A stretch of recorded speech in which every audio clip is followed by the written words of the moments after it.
The afternoon sun filtered through the tall windows of the Whitmore estate, casting long shadows across the marble floors that had been polished to perfection. Margaret Chen moved quietly through the grand hallways with a practiced efficiency, her cleaning cart rolling smoothly beside her. At 42 years old, she had worked as a caretaker at this sprawling mansion for nearly 3 years, and in that time she had learned to make herself invisible. The wealthy residents and their equally privileged guests rarely acknowledged her presence, which suited Margaret just fine.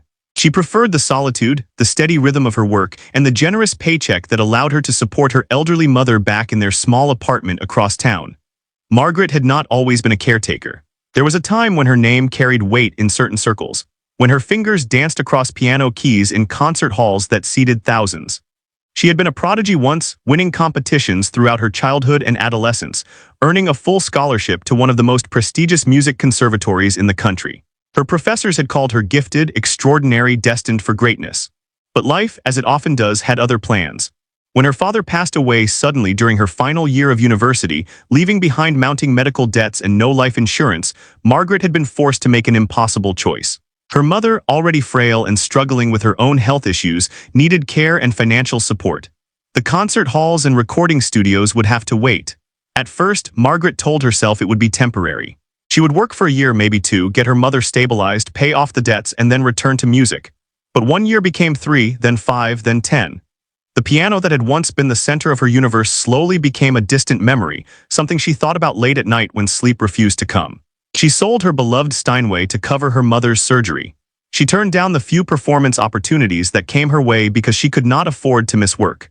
Gradually, the invitations stopped coming altogether. The music world moved on without her, as it always does, embracing newer, younger talents while Margaret Chen faded into obscurity. Now, as she dusted the priceless artwork that lined the walls of the Whitmore estate, she tried not to think about what might have been. The Whitmores were old money, the kind of wealth that stretched back generations and seemed to grow effortlessly without any real work. Alexander Whitmore, the current head of the family, was a man in his late 30s who had inherited his fortune at 25 and had spent the subsequent years expanding it through investments and business ventures that Margaret did not pretend to understand. She saw him occasionally, always impeccably dressed, always surrounded by an entourage of assistants and associates who laughed at his jokes and agreed with his every observation. He had never spoken directly to her, never acknowledged her beyond the occasional dismissive glance when she happened to be cleaning a room he entered. This particular afternoon, Margaret was working in the East Wing, carefully cleaning the music room that the Whitmores kept more as a showpiece than a functional space. The room housed an extraordinary collection of instruments, including a magnificent concert grand piano that probably cost more than Margaret would earn in a lifetime. She approached it carefully, as she always did, running her cloth gently over its glossy black surface. Sometimes, when she was certain she was alone, she would lift the fallboard and let her fingers hover over the keys, not quite touching them, remembering what it felt like to create something beautiful. Today, she allowed herself that small indulgence. The house was quiet, the family away on some afternoon engagement. She opened the keyboard cover and simply looked at the pristine ivory and ebony keys, perfectly maintained and rarely played. Her right hand drifted forward, and she pressed a single key, the middle C, hearing its pure tone ring out in the empty room. The sound pierced something deep inside her chest, a longing so intense it nearly took her breath away. Before she could stop herself, her other hand joined the first, and she began to play a simple scale, then an arpeggio, then a few bars of a Chopin nocturne that she had performed countless times in her youth. The music flowed from her fingers as if no time had passed at all, muscle memory taking over where conscious thought could not. She closed her eyes and let herself disappear into the piece, forgetting where she was, forgetting the uniform she wore, forgetting everything except the communion between her hands and the instrument. The nocturne swelled and softened, its melancholic beauty filling the room and spilling out into the hallway beyond. Margaret had no idea how long she played, lost in a world she thought she had left behind forever. She did not hear the footsteps approaching, did not sense the presence of others until the final notes faded away, and she opened her eyes to find 3 people standing in the doorway, staring at her with expressions ranging from shock to amusement. Alexander Whitmore stood at the center, flanked by 2 of his friends, all of them dressed in expensive casual where that probably cost more than Margaret's monthly salary. Her heart stopped, and her hands froze above the keys as the reality of what she had done crashed down upon her. "Well, well," Alexander said, his voice carrying that particular tone of amused condescension that the very wealthy often used when encountering something unexpected from those they considered beneath them. "I had no idea we had hired such a talented caretaker. Tell me, do you often help yourself to things that don't belong to you? Margaret stood quickly, her face burning with embarrassment and fear. She had crossed a line, touched something valuable without permission, behaved in a way that could easily cost her the job she desperately needed. "I am so sorry, Mr. Whitmore," she stammered, her voice barely above a whisper. "I was just cleaning and I should not have touched the piano. It will never happen again." Alexander walked into the room, his friends following behind him with smirks on their faces, clearly entertained by the situation. He circled the piano slowly, one hand trailing along its edge, his eyes fixed on Margaret with an intensity that made her want to disappear. "You play quite well," he said, though his tone suggested this was more of an accusation than a compliment. "Did you take lessons or are you self-taught?" "I studied at the conservatory," Margaret replied quietly, knowing that any attempt to hide her background would be pointless now. "But that was a long time ago." "The conservatory," one of Alexander's friends echoed with a laugh. "And yet here you are cleaning houses, that must be quite the come-down." The others chuckled and Margaret felt her cheeks burn hotter though she kept her eyes downcast and her expression neutral. She had learned long ago that responding to cruelty only invited more of it. Alexander held up a hand, silencing his friends, though the amused smile never left his face. "You know what?" he said, an idea clearly forming behind his eyes. "This actually gives me a wonderful idea. We are hosting a gathering here next weekend, a fundraiser for the arts, very exclusive, all the right people. We had hired a pianist for the evening, but he had to cancel. Perhaps you could fill in." Margaret looked up, surprised and uncertain. Was he serious, or was this some kind of elaborate joke at her expense? "I have not performed in many years," she said carefully. "I am not sure I would be suitable for such an event." "Nonsense," Alexander said, waving away her concern. "You just played beautifully, at least to my untrained ear. And here is what makes it interesting. I will make you a deal. You perform at my fundraiser, and if you can truly impress my guests, if you can show us skills worthy of someone who studied at the conservatory, then I will personally see to it that you never have to clean another house again. I will fund whatever you need to restart your musical career, provide connections to the right people, open doors that have been closed to you." Margaret's breath caught in her throat. It sounded too good to be true, the kind of offer that people like her never received. "And if I do not meet your expectations?" she asked, needing to understand the full scope of what he was proposing. Alexander's smile widened, taking on a slightly cruel edge. "Then you continue working here as my caretaker, and we forget this conversation ever happened. Simple enough, is it not? You risk nothing except a bit of embarrassment if you fail, and you gain everything if you succeed." He extended his hand toward her as if they were sealing a business deal. "What do you say? Are you brave enough to take the chance?" Margaret looked at his outstretched hand, then at the piano, then back at Alexander's expectant face. Every instinct told her this was a trap, that men like him did not make generous offers to people like her without ulterior motives. But another part of her, the part that still remembered the thrill of performance, that still dreamed of returning to the world she had been forced to abandon, whispered that this might be her only chance. The years were slipping away, and opportunities like this did not come twice. She reached out and shook his hand, feeling his grip firm and slightly too tight, as if he were already asserting dominance in whatever game he was playing. "I accept," she said, surprised by the steadiness in her own voice. "I will perform at your fundraiser." "Excellent," Alexander said, releasing her hand and turning toward his friends with a triumphant expression. "Gentlemen, it seems we have our entertainment for next weekend. This should be absolutely fascinating. I cannot wait to see if our talented caretaker can actually deliver under pressure, in front of people who actually know something about music. It will be quite the test, will it not?" His friends laughed again, already making jokes about what they would wear to watch the help attempt to perform classical music. Margaret stood silent, her hands clasped in front of her, her mind racing. She had 1 week to prepare, 1 week to remember everything she had spent years trying to forget, 1 week to transform herself from a caretaker back into the musician she once was. As Alexander and his companions left the room, still chuckling among themselves, Margaret returned to the piano and sat down on the bench. She placed her hands on the keys again, but this time they trembled slightly. The weight of what she had agreed to settled over her like a heavy cloak. She would be performing not just for Alexander Whitmore and his wealthy friends, but for herself, for the girl she used to be, for all the dreams she had sacrificed. For the first time in years, Margaret Chen felt genuinely afraid, not of failure, but of hope. Hope was dangerous. Hope could break you in ways that poverty and hard work never could, but it was too late to turn back now. The challenge had been accepted, and Margaret would have to find within herself the courage and skill to meet it, or accept that the life she was living now was the only one she would ever have. Margaret left the Whitmore estate that evening with her mind spinning in 1,000 directions at once. The bus ride home felt longer than usual, every stoplight and delay amplifying her anxiety. She stared out the window at the city passing by, seeing nothing, her thoughts consumed by the enormity of what she had agreed to. 1 week. 7 days to prepare for a performance that could change everything or confirm that she had been foolish to ever dream of returning to music. Her hands rested in her lap, and she found herself unconsciously moving her fingers as if playing invisible keys, running through scales and arpeggios from muscle memory alone. When she finally reached the small apartment she shared with her mother, it was nearly 8 in the evening. The building was old, the hallways narrow and dimly lit, the paint peeling in places that the landlord never seemed to find time to repair.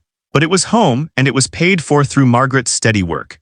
She unlocked the door quietly, hoping her mother had already eaten the dinner she had prepared that morning before leaving for work. Inside, she found her mother, Linda, sitting in her usual chair by the window, a blanket across her lap despite the warmth of the evening.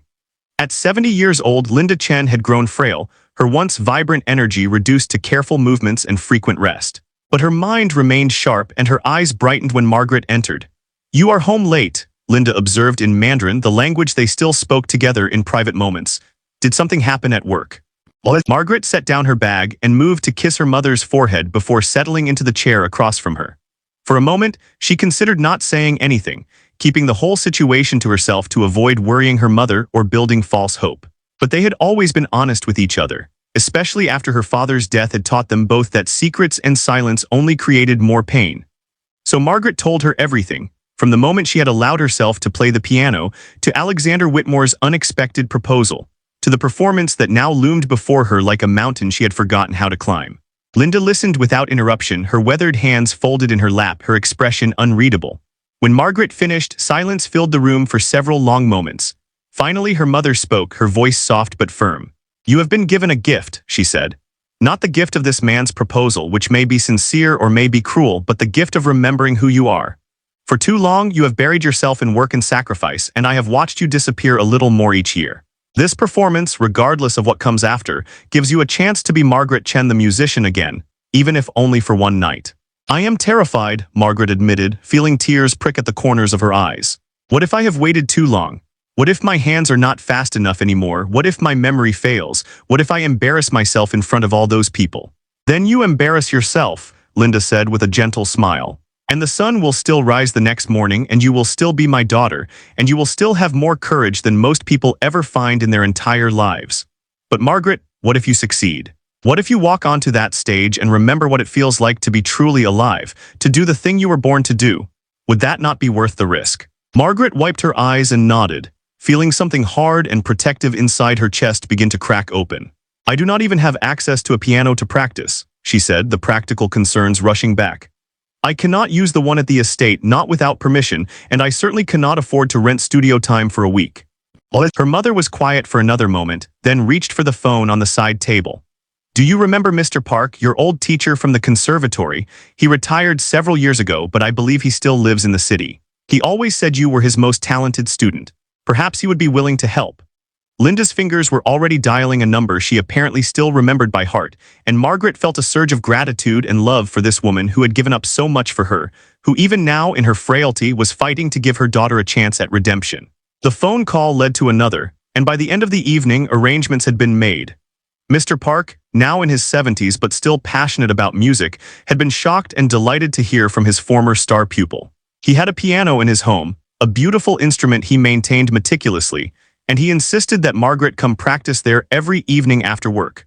More than that, he offered to coach her, to help her prepare not just technically but emotionally for the performance. When Margaret protested that she could not possibly impose so much, he had laughed and told her that teaching her again would be the greatest gift she could give him in his retirement. The next 6 days became a blur of exhaustion and exhilaration. Margaret continued working her shifts at the Whitmore estate, maintaining her usual quiet efficiency while carefully avoiding the music room and any potential encounter with Alexander. She could not afford to lose her job before the performance, could not risk saying or doing anything that might cause him to rescind his offer. In the evenings, she rushed to Mr. Park's home, where she would practice for 3 or 4 hours, her fingers gradually remembering passages she thought she had forgotten, her body relearning the physical demands of serious performance. Mr. Park was a patient but demanding teacher, just as he had been years ago. He listened to her play, made notes, stopped her frequently to work on specific passages or techniques. "You have not lost your gift," he told her after the first session, "but you have lost your confidence. Technical skill can be rebuilt quickly, but believing in yourself again, that takes more courage. You must not play to impress these wealthy people. You must play because the music demands to be played, because you have something to say that can only be said through these compositions. Do you understand?" Margaret nodded, though she was not entirely sure she did understand, not yet. But with each passing evening, something began to shift inside her. Her hands grew stronger and more certain. Her memory, once she trusted it, proved remarkably intact. The pieces she had chosen for the performance, a selection of works by Chopin, Rachmaninoff, and Debussy, began to feel like old friends rather than intimidating challenges. She played until her fingers ached, until her back protested from hours at the bench, until Mr. Park finally insisted she stop and rest before she injured herself. On the fourth evening of practice, as Margaret worked through a particularly difficult passage in Rachmaninoff's Prelude in G minor, she suddenly stopped and looked up at her old teacher. "Why is he doing this?" she asked abruptly. "Alexander Whitmore, I mean, why would he make such an offer to someone like me? Men like him do not help people out of kindness. There must be something else, some reason I am not seeing." Mr. Park set down his tea and regarded her thoughtfully. "Perhaps he thinks you will fail," he said bluntly. "Perhaps he finds amusement in watching someone reach for something beyond their grasp. Or perhaps, and this may be more disturbing, he genuinely does not believe that someone of your background and current circumstances could possibly possess real talent. He may see this as a kind of game, a way to confirm his own assumptions about the world and his place in it. That is what I am afraid of," Margaret admitted. "That I am nothing more than entertainment for him and his friends, that they will watch me perform and laugh at how foolish I was to think I could be anything other than their caretaker." "Then prove them wrong," Mr. Park said simply. "Not for revenge, not to make them feel ashamed, but because you deserve to prove it to yourself. You gave up your dreams for noble reasons, Margaret, but dreams do not die easily. They wait sometimes for years for a chance to breathe again. This is your chance. Do not waste it worrying about the motives of people who have never had to sacrifice anything. Focus on the music, on the truth of what you can create when you allow yourself to be fully present." His words stayed with Margaret through the remaining days of preparation. She practiced until the pieces lived in her hands and heart, until she could play them even when exhaustion clouded her mind, until the music became as natural as breathing. She also began to notice changes in how she moved through the world. When she worked at the Whitmore estate, she no longer made herself quite so invisible. When she rode the bus, she held her head a little higher. When she looked in the mirror, she began to recognize glimpses of the young woman she had been, the one who had believed she could conquer the world through music alone. The night before the fundraiser, Margaret did not practice. Instead, she spent the evening with her mother, cooking a simple meal together and talking about memories from before her father had died, when life had seemed full of possibility and the future had stretched out bright and unlimited. Linda told stories about Margaret's childhood, about the first time she had played piano and how even at 5 years old, she had approached the instrument with a seriousness that made adults smile. They laughed together and cried a little, and when it was time for bed, Linda held her daughter's face in both hands and said, "Whatever happens tomorrow, I am proud of you. I have always been proud of you, even when I knew my needs had taken you away from your path. Tomorrow you walk that path again, even if only for a few hours. That is enough. That is everything." Margaret slept fitfully, her dreams filled with pianos and spotlights and audiences whose faces she could not see. When she woke, sunlight was already streaming through the thin curtains of her bedroom, and she knew that in less than 12 hours she would be standing before Alexander Whitmore's guests, playing for stakes higher than any she had faced in her youth. She rose, showered, and dressed carefully in the only formal dress she owned, a simple black gown that she had worn to her father's funeral and kept in the back of her closet ever since. It still fit, though it felt strange after years of wearing nothing but casual clothes and her caretaker's uniform. She arrived at the Whitmore estate 3 hours before the event was scheduled to begin, using the service entrance as she always did. But this time, Alexander's assistant was waiting for her, a young woman with a clipboard who looked at Margaret with barely concealed curiosity. "Mr. Whitmore asked me to show you to the music room so you can familiarize yourself with the piano and the space," she said, her tone professionally neutral. "The guests will begin arriving at 7. You will perform at 8. Mr. Whitmore expects approximately 45 minutes of music. Is that acceptable?" Margaret nodded, not trusting her voice. The music room had been transformed since Margaret last saw it. The furniture had been rearranged to create an intimate performance space, with elegant chairs arranged in neat rows facing the grand piano. Crystal chandeliers sparkled overhead, and fresh flower arrangements adorned every available surface, filling the air with the delicate scent of roses and lilies. The piano itself had been positioned to catch the light perfectly, its polished surface gleaming like black water. Margaret stood in the doorway for a moment, taking it all in, feeling her heartbeat accelerate as the reality of what she was about to do crashed over her in waves. She walked slowly to the piano, her footsteps muted by the thick carpet that had been laid down for the occasion. The assistant had disappeared, leaving Margaret alone in the vast room. She sat down at the bench, adjusted its height slightly, and placed her hands on the keys. They felt cool and smooth under her fingers, perfectly calibrated, responsive to the slightest touch. She began to play softly, testing the instrument's voice, learning its personality. Every piano was different, with its own character and quirks, and a wise performer always spent time getting acquainted before a concert. As she played through scales and passages from the pieces she had prepared, Margaret felt her anxiety begin to transform into something else, something closer to anticipation. The piano was magnificent, even better than she had realized during her brief, unauthorized session days earlier. It responded to her touch with a richness and clarity that made her want to explore every dynamic possibility, every subtle shading of tone. She lost herself in the warmth and precision of the instrument, forgetting for a moment about the audience that would soon fill this room, forgetting about Alexander Whitmore and his cruel bargain, thinking only about the conversation between her hands and these keys. Time passed without her awareness until she heard voices approaching from the hallway. She stopped playing immediately and stood up, smoothing her dress and trying to compose herself. Alexander entered first, dressed in an impeccably tailored tuxedo that probably cost more than Margaret earned in 6 months. Behind him came a parade of guests, all dressed in their finest evening wear, jewelry glittering, perfume and cologne mingling in an expensive cloud. They chatted amongst themselves, champagne glasses already in hand, their laughter bright and careless. These were people for whom a fundraiser was just another social event, another opportunity to see and be seen, to network and gossip and display their wealth and taste. Alexander spotted Margaret standing by the piano and made his way over, his expression unreadable. "There you are," he said, his voice carrying just enough volume that several nearby guests turned to look. "Everyone, I want to introduce you to this evening's entertainment. This is Margaret Chen, who works here at the estate as a caretaker but apparently has hidden talents. She studied at the conservatory years ago, and I have graciously given her an opportunity to demonstrate whether that education was worth anything. Should be quite interesting, do you not think?" His words were designed to diminish her, to frame her performance as a curiosity rather than serious artistry, and Margaret felt her cheeks flush with humiliation. Several guests laughed politely, their eyes sweeping over her with a mixture of curiosity and condescension. She saw them taking in her simple dress, her lack of expensive jewelry, the calluses on her hands from years of cleaning. She was clearly not one of them, and Alexander had made certain everyone understood that from the beginning. "How charitable of you, Alexander," one woman said, her tone dripping with false sweetness. "Giving the help a chance to play dress-up. I hope she does not embarrass herself too badly. It would be such a shame to ruin the evening." "Oh, I am sure she will do her best," another guest chimed in. "Though I must say I am rather disappointed that Marcus had to cancel. He is a proper concert pianist, you know, performed at Carnegie Hall last season. This will be quite the downgrade." Margaret stood silent through their commentary, her hands clasped in front of her, her expression carefully neutral.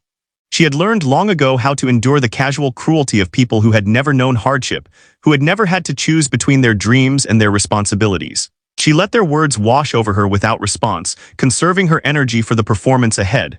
Nothing she could say would change their minds or earn their respect.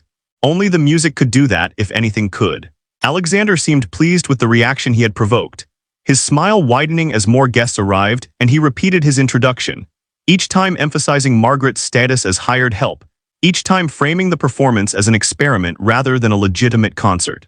By the time all 40 or so guests had assembled and taken their seats, Margaret felt as though she were standing on trial rather than preparing for a performance. The atmosphere in the room had shifted from the supportive warmth of a concert hall to something more sinister, more hostile. These people were not here to appreciate music. They were here to watch someone fail, to confirm their own superiority, to enjoy the spectacle of ambition meeting its limits. When Alexander finally gestured for silence and announced that the performance would begin, Margaret walked to the piano on legs that felt disconnected from her body. She sat down, adjusted the bench one final time, and looked out at the sea of faces before her. Some were openly skeptical, others merely bored, a few seemed genuinely curious. In the back row, she noticed an older gentleman who looked somehow different from the rest, his expression thoughtful rather than judgmental, his attention focused entirely on her rather than on his neighbors. She did not recognize him, but something about his presence gave her a small measure of comfort. Margaret closed her eyes for a moment, shutting out the room and everyone in it. She thought of her mother, sitting at home and undoubtedly praying for her success. She thought of Mr. Park, who had invested so much time and energy into preparing her for this moment. She thought of her younger self, the girl who had dreamed of stages far grander than this, who had believed that music could transcend any boundary, speak any truth, bridge any divide.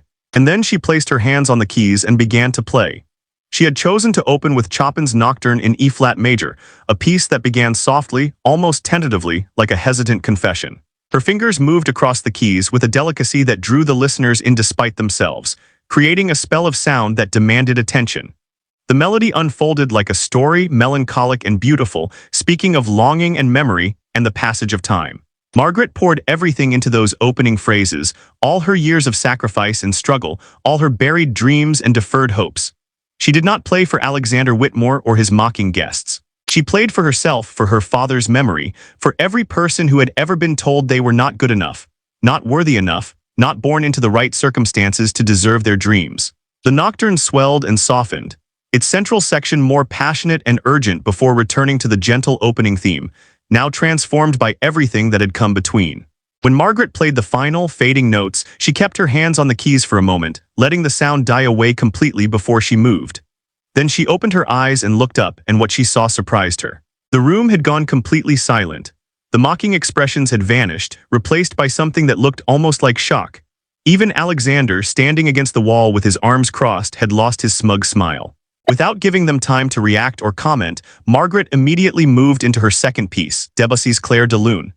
This was music of a different character entirely, impressionistic and dreamlike, requiring subtlety and nuance rather than overt emotion.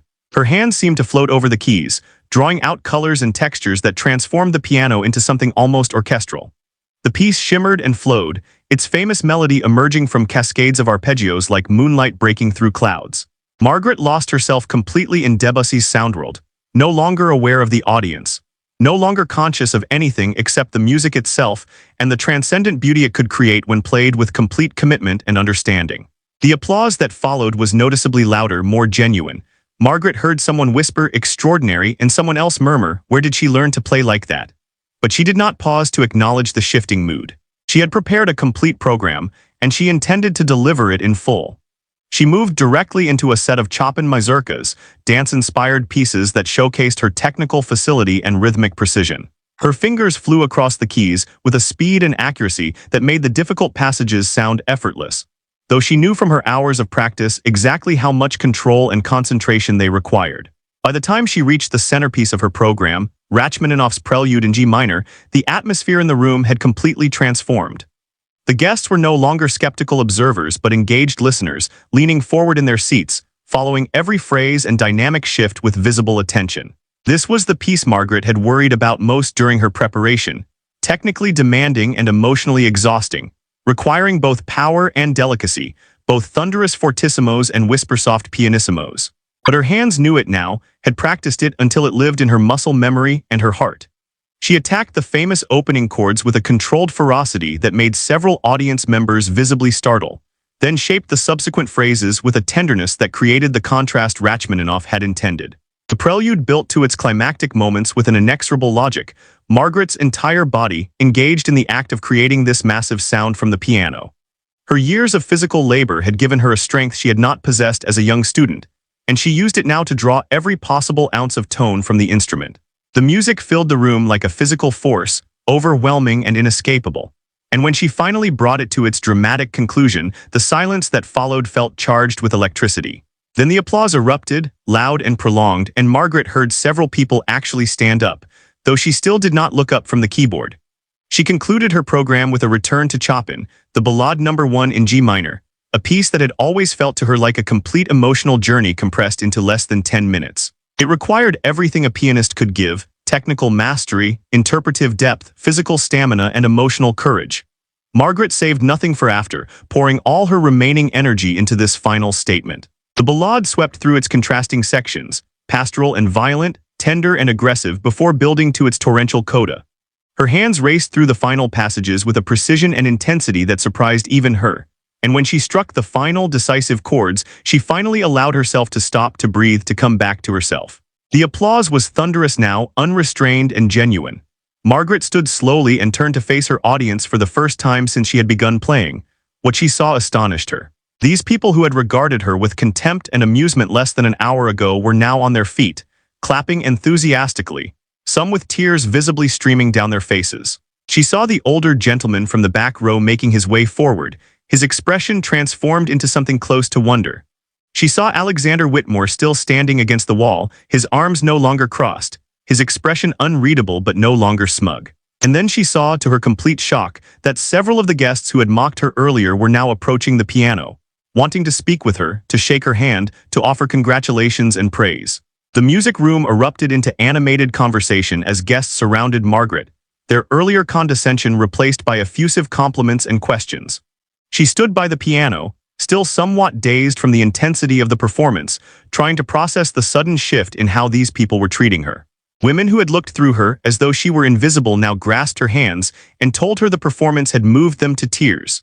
Men who had snickered at Alexander's introduction now wanted to know why they had never heard of her, why she was not performing in major concert halls, how it was possible that such talent had gone unrecognized. That was absolutely extraordinary, a silver-haired woman in an emerald gown gushed, her grip on Margaret's arm almost uncomfortably tight.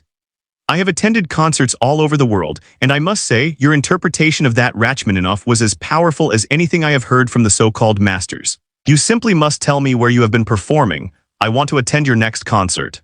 Margaret opened her mouth to respond, but before she could speak, the older gentleman she had noticed earlier made his way through the crowd with a gentle authority that caused others to step aside. Up close, she could see he was perhaps in his 70s, with kind eyes and a face that suggested a lifetime of careful listening. He extended his hand formally. "Miss Chen," he said, his voice cultured but warm, "allow me to introduce myself. I am Vincent Ashford, former director of the City Philharmonic Orchestra and currently on the board of the conservatory. That was one of the most moving performances I have witnessed in many years. Your technical command is impressive, certainly, but what struck me most was the depth of feeling you brought to every piece. You did not simply play the notes. You lived inside the music. That is a rare gift." Margaret shook his hand, her mind racing. Vincent Ashford was a legend in the classical music world, someone whose opinion actually mattered, whose endorsement could open doors that money alone could not. "Thank you, sir," she managed to say, her voice still shaky from the adrenaline of performance. "That means more than you can know, especially coming from you.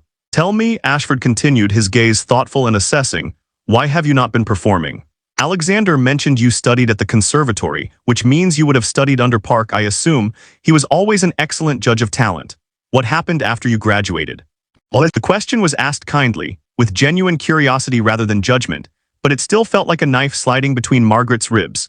She was suddenly aware of all the eyes on her, all these wealthy, privileged people waiting to hear her story, ready to consume her pain and struggle as easily as they had consumed the champagne and hors d'oeuvres before her performance.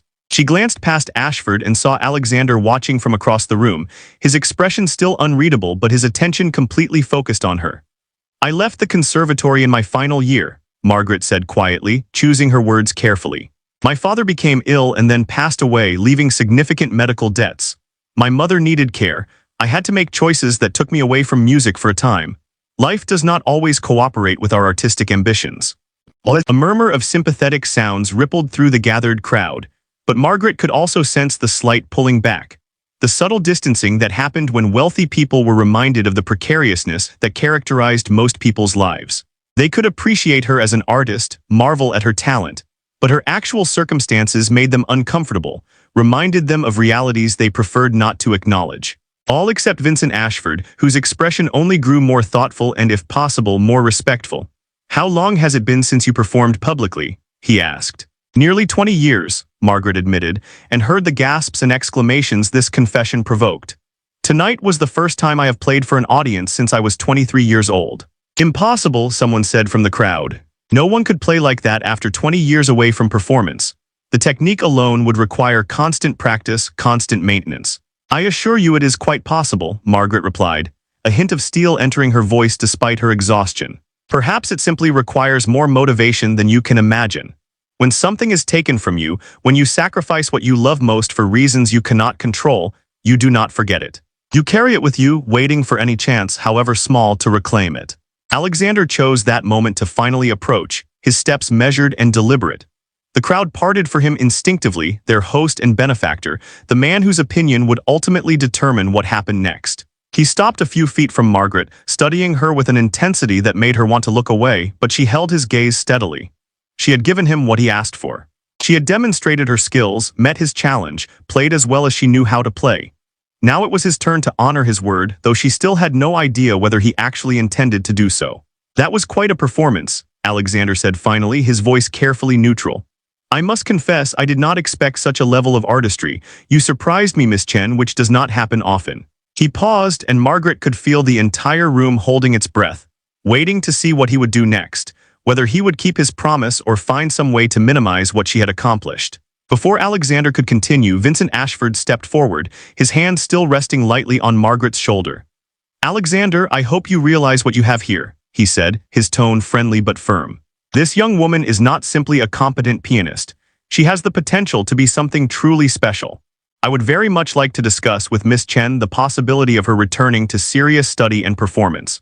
The conservatory has programs for mature students, and I believe I could arrange a full scholarship along with opportunities to perform with the orchestra. That is, of course, if she is interested and if her current circumstances allow it. The offer hung in the air like a shimmering promise, almost too wonderful to be real. Margaret felt tears prick at her eyes but refused to let them fall, not here, not in front of these people. This was exactly what Alexander had promised if she impressed his guests, but it was coming from Vincent Ashford rather than from Alexander himself, which made it somehow both more legitimate and more uncertain. She looked at Alexander, waiting for his response, needing to understand whether he would gracefully accept this development or try to interfere. Alexander's jaw tightened almost imperceptibly, and Margaret realized with a shock that he was angry. Not pleased or satisfied or even genuinely impressed, but angry. She had met his challenge too successfully, had taken what was supposed to be a humiliating spectacle and transformed it into a triumph that was now threatening to escape his control. Vincent Ashford's intervention had shifted the power dynamic, turning Alexander's patronizing offer into something more substantial, more real, and he clearly had not anticipated this outcome. That is very generous of you, Vincent, Alexander said, his smile not reaching his eyes. Though I believe Miss Chen and I had our own arrangement, I promised to support her return to music if she impressed my guests, and she has certainly done that. I am a man of my word. I will personally fund whatever she needs, provide connections to the right people, ensure that her talent receives the recognition it deserves. There is no need for formal programs or institutional scholarships. I can offer her something far more immediate and substantial. Vincent Ashford's eyebrows rose slightly, and Margaret saw a flicker of something sharp in his expression, as though he understood exactly what game was being played and did not approve. How remarkably kind of you, Alexander, he said smoothly. Though I wonder if Miss Chen might prefer to have options rather than being bound to a single benefactor's vision of her career. In my experience, artists flourish best when they maintain their independence and have access to multiple opportunities and perspectives. But of course, the choice must be hers. Margaret found herself at the center of a subtle but unmistakable power struggle between two wealthy, influential men, each offering her a path forward, but each with their own agendas and expectations. She looked at Alexander, whose offer came wrapped in strings she could sense but not yet see, whose motivations she still did not understand or trust. Then she looked at Vincent Ashford, who seemed genuinely moved by her playing but who was also essentially a stranger. Someone whose offer might be sincere or might evaporate once the excitement of the evening faded, and he returned to his regular life and responsibilities. I am deeply grateful to you both, Margaret said carefully, her exhaustion making it difficult to think clearly about the implications of what was being offered. This has been an overwhelming evening, and I need time to consider what direction would be best for my circumstances. I have responsibilities that I cannot simply abandon, no matter how much I might wish to return to music full-time. If you would both be willing to give me a few days to think about your generous offers, I would appreciate it very much. It was a diplomatic answer, buying her time without committing to anything, and she could see both men calculating whether to push harder or accept this temporary delay. Vincent Ashford smiled and pulled a card from his jacket pocket. Of course, he said, please take my personal number, call me when you are ready to talk and we can discuss the details of what might be possible. I mean what I said, Miss Chen. Your talent deserves to be shared with the world, and I would consider it an honor to help facilitate that. Alexander watched this exchange with barely concealed displeasure. but he managed to maintain his composure. "And you already know how to reach me," he said, his tone carrying an edge that suggested he expected her to prioritize his offer over Ashford's. "I trust you will make the wise choice when you have had time to reflect on this evening and everything it represents." The rest of the evening passed in a blur of congratulations and questions from guests, who now seemed to regard Margaret as the most fascinating person in the room. She answered as best she could, accepted their compliments with as much grace as she could muster, and tried not to think about the fact that in a few hours she would need to return to this house in her caretaker's uniform and clean the very rooms where she had just been celebrated as an artist. The contradiction was almost too much to bear, and she found herself longing to escape, to go home to her mother and try to process everything that had happened. Finally, near midnight, the guests began to depart. Margaret collected her coat and prepared to slip out through the service entrance as she always did, hoping to avoid any further interaction with Alexander. But as she made her way through the now quiet hallways, she heard footsteps behind her and turned to find him following, his tuxedo jacket removed, his tie loosened, looking somehow less polished and more dangerous than he had earlier. "Leaving without saying goodbye?" he asked, his voice low and controlled. "That seems rather rude after I gave you such an extraordinary opportunity. You do realize that without me, without my invitation, you would still be just another invisible caretaker with a sad story and forgotten dreams. You owe me more than this, Margaret. You owe me gratitude and loyalty." Margaret stopped walking and turned to face him fully, her exhaustion giving way to a cold clarity. "I agreed to perform at your fundraiser," she said quietly but firmly. "I met your challenge. I demonstrated my skills as you requested. What happens next should be my choice, not something I owe you because you decided to treat me like a performing animal for the amusement of your guests. You did not give me an opportunity out of kindness, Mr. Whitmore. You did it because you thought I would fail, because you wanted to prove something about people like me to yourself and your friends. The fact that I succeeded does not mean I am now obligated to accept whatever terms you decide to impose." Alexander's expression darkened, and for a moment Margaret saw real anger flash across his features.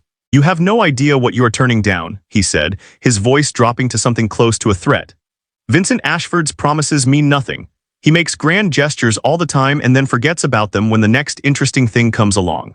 I am offering you real support, real money, real connections.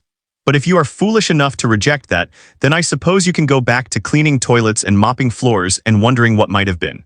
See how far your pride takes you then." "My pride is all I have left," Margaret replied, surprised by the steadiness in her own voice. "You cannot buy it, and you cannot take it away by threatening to withdraw an offer I never asked for in the first place. Thank you for the opportunity to perform tonight. It meant more to me than you could possibly understand. But whatever happens next will be on my terms, not yours."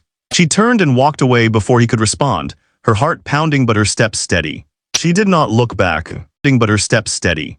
She did not look back. Margaret did not sleep that night. She sat in the small living room of her apartment, still wearing her black dress, replaying every moment of the performance in her mind. Her mother had waited up for her and they had talked for hours. Margaret describing not just the music but the complicated aftermath, the competing offers, Alexander's thinly veiled threats, her own confusion about what to do next. Linda had listened with her characteristic wisdom, asking questions rather than giving advice, helping Margaret think through the implications of each possible choice. "What do you want?" her mother finally asked as dawn began to lighten the sky outside their window. "Not what would be practical, not what would be safe, not what you think you should want. What does your heart tell you it needs?" Margaret was quiet for a long time before answering. "I want to play music," she said simply. "I want to perform, to study, to grow as an artist. I want to reclaim the life I gave up, or at least discover what version of that life is still possible for me now. But I cannot do it at any cost. I cannot become someone's property or puppet. I cannot accept help that comes with strings designed to control me. And I cannot abandon you, cannot leave you without care or support while I chase a dream that might still prove impossible." "Then we find a way that honors all of those truths," Linda said firmly. "We do not choose between your dreams and your responsibilities. We find a path that makes room for both. It will not be easy, and it will require help from others, but Margaret, you proved last night that you have something rare and valuable to offer the world. People will want to support that. The question is which people you can trust to support it without trying to own it." As the sun rose fully, Margaret made her decision. She would call Vincent Ashford and have a serious conversation about what he was offering and what he expected in return. She would be honest about her circumstances, her need to continue supporting her mother, the practical limitations that would shape any return to serious music study. If his offer was genuine and flexible enough to accommodate her reality, then she would accept it gratefully. If it proved to be another wealthy person's whim, beautiful in the moment but unsustainable in practice, then she would thank him and decline. But first she had to go to work. Despite everything that had happened the night before, despite the fact that she had been offered potential escape routes from her current life, she still had bills to pay and responsibilities to meet. She showered, changed into her caretaker's uniform, and took the bus to the Whitmore estate, her body aching with exhaustion but her mind strangely clear. She did not know what she would face when she arrived, whether Alexander would be there, whether he would treat her differently or simply pretend the previous evening had never happened. The estate was quiet when she arrived, the remnants of the fundraiser already cleaned up by the night staff. Margaret went about her usual duties, cleaning bathrooms and bedrooms, dusting furniture, changing linens. It felt surreal to be doing this work in the same spaces where she had been celebrated hours earlier. But it also felt grounding somehow. A reminder that she was still the same person regardless of whether others saw her as a talented musician or invisible help. Her worth did not depend on their recognition or approval. She was vacuuming one of the guest rooms when she heard someone clear their throat behind her. She turned to find not Alexander but his assistant, the young woman with the clipboard who had shown her to the music room the day before. Her expression was uncomfortable, and she held an envelope in her hands. "Miss Chen," she said formally, "Mr. Whitmore asked me to give you this and to inform you that your services as a caretaker are no longer required. You are being terminated effective immediately. Your final paycheck, including 2 weeks severance, is in this envelope along with a letter of reference. You are asked to collect your personal belongings and leave the premises within the hour." Margaret took the envelope with hands that trembled slightly, though whether from anger or fear or relief she could not quite tell. She had half expected this, had understood when she walked away from Alexander last night that there would be consequences. Men like him did not tolerate being refused or contradicted, especially not by people they considered beneath them. Still, the reality of losing her job hit hard. This paycheck had been her security, her safety net, the thing that allowed her to care for her mother and keep a roof over their heads. "May I ask if Mr. Whitmore provided a reason for my termination?" Margaret asked, keeping her voice level despite the panic rising in her chest. The assistant looked even more uncomfortable. "The official reason listed is workforce restructuring and budget considerations," she said, clearly reciting something she had been covered Margaret's first semester at the conservatory. Her teaching experiences, her growing performance career, the invitation to perform Rachmaninoff's Piano Concerto No. 2 with the City Philharmonic Orchestra, and the triumphant concert where she performed before over 2,000 people including Alexander Whitmore. Detailed the aftermath of her successful concerto performance, the media attention, her continued teaching, Alexander Whitmore's unexpected apology phone call, her mother Linda's declining health, their final conversations together, and Linda's peaceful passing. Described Margaret's grief period, her return to performing with deeper emotional maturity, her permanent faculty position at the conservatory, the foundation she established in her mother's name, her performance of Beethoven's late sonata at Vincent Ashford's gala celebration 5 years later, and her reflections on the complete journey from prodigy to caretaker to accomplished artist living life on her own terms.